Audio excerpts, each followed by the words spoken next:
Hello everybody, welcome back to another episode of Pokemon Snap. Last time we started our journey and took a stroll through the beach and took some amazing pictures of some Pokemon. So now we're going to take on the tunnel. So let's go ahead and get it going. Alright, so it looks like we have starting off here Pikachu again. Familiar face, get a nice shot of Pikachu. We have Electrode, that's a new Pokemon that we are going to catch on camera. Go ahead and see we have Electabuzz coming out of the little cave here in this tunnel. Looks like Electrode exploded. Wow. Just got excited to see us coming here into the cave, or into the tunnel. Looks like we have some Kakuna popping out of the ceiling, or the ceiling there. Some more Electrode. Oh, another explosion. Very interesting. Electabuzz got taken back by that explosion, just knocked him on his back. Get a couple of shots there. We have a nice center photo of a shot of Electrode. So this is kind of like before. Just want to get as many photos of different Pokemon Zubat coming through the door there as you can. Just as many as you can in center of the frame, and larger shots center of the frame. Different types of poses, those are kind of the things you want to look for in your shots. And as you can see, there's a generator thing there, and there's a big yellow egg over there by Pikachu.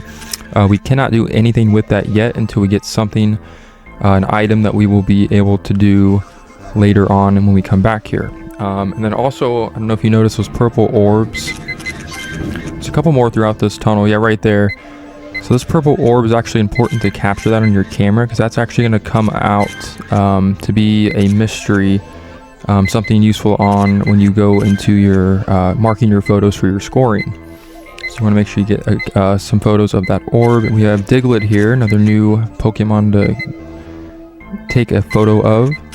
Now there's a little trick. If you go ahead and snap, right there. If you snap Diglett 3 times, it'll come out as Dugtrio, which is another new Pokemon you can get and add it to your report.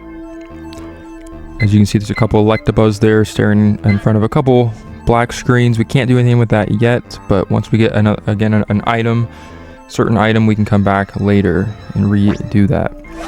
As you can see, we have an Electrode over there in front of some rocks. Can't do anything with that. And we have Magnemite. So Magnemite's interesting. It's going to do, I think it performs the move Thunder Wave, I think that is. Every time you try to capture a shot of it. So we can't actually capture Magnemite. It'll just come up as like a question mark. Again, we have to have a certain item to be able to capture a shot of Magnemite, or else it's just going to continue to doing that Thunder Wave move. But yeah, so that was the end of the course. There's our goal gate. We'll go ahead and see how some of these photos came out, or all of them. Very nice.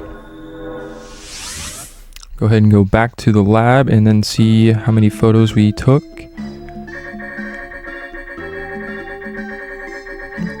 Alright.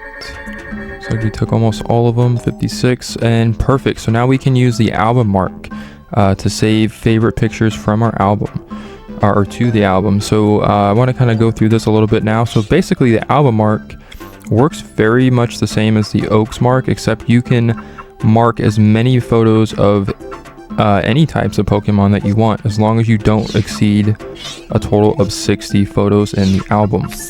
A nice little photo of Electabuzz sleeping there. We'll go ahead and save that. And a few other personal favorites, just so I can get a few photos saved to my album, and then I'll go ahead and kind of show that off once we get those saved there. And then going back into Oaks mark, we want to again make sure we have as many as large as a shot in the center frame as possible, and preferably if they are doing any specific poses, we want to make sure we send those on to Oak as well. And as you can see, those purple orbs ended up being a Haunter. So Haunter actually appears as that orb, so that's why it's important to capture a few shots of the orb kind of moving towards you. That way you can be sure that you can get Haunter, a good shot of Haunter as close as possible in front of you, facing you. And then of course we have those shots of Diglett and Pikachu, and then Diglett eventually, we had a Dugtrio eventually dig up after we captured Diglett. Those will all be nice to send to Oak. Just want to make sure I'm getting the right photos here of Pikachu. Take that one back.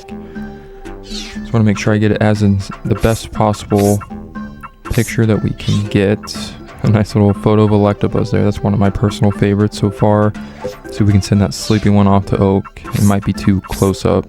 Let's see here.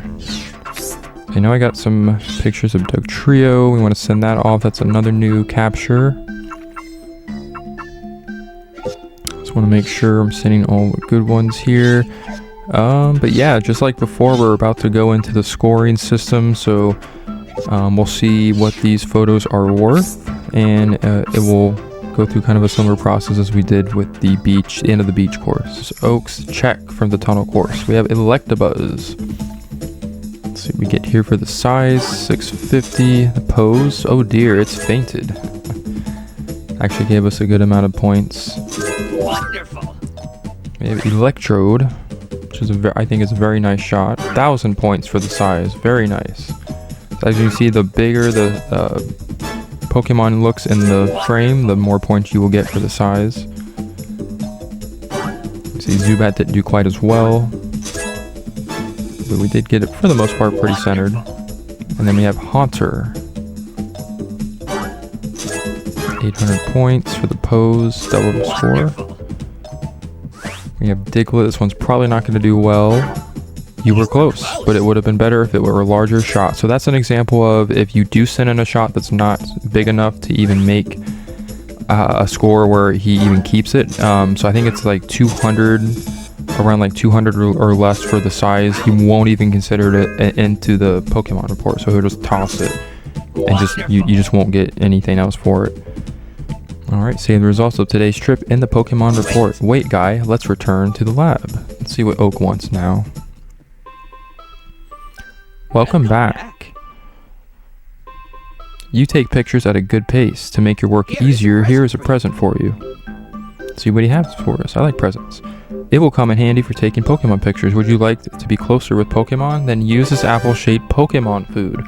So this is something that will be useful when we go back into the courses. So basically, yeah, you just focus your camera, you press A to throw an apple, and you can either throw it towards a Pokemon to lure it out to eat the apple so you can get a closer and better shot. You can throw it at Pokemon to make them do different poses or to capture their attention so you can get them facing you. Yeah, so throw some Pokemon food to an Electrode that's not moving and see what happens. So there's actually multiple things now we can do. Good luck, guy. Now that we have the apple. Shall I repeat this information? No, thank you. It was very, very useful. So we have now 12 kinds of Pokemon total. And we're going to go back into the Pokemon report. Just want to see what our best shot is updated to, and it is the Electrode. So very nice. We have a new best shot updated in our Pokemon report. Before I continue, I want to go into the Pokemon album.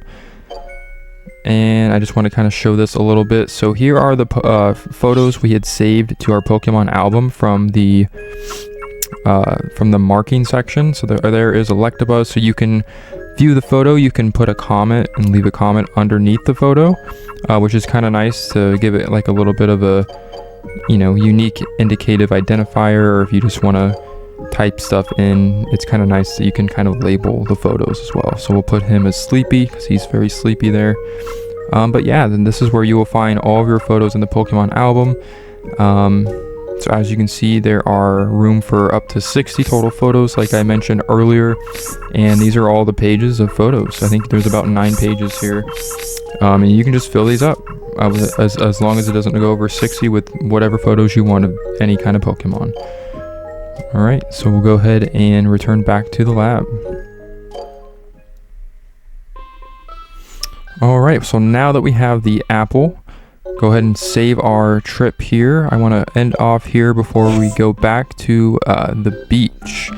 So next time on Pokemon Snap, I want to go ahead and go back to the beach and the tunnel, or the beach and eventually the tunnel, and we'll show off what we can do now with the apple. See if we can get any more new shots. But until then, I will see you guys later.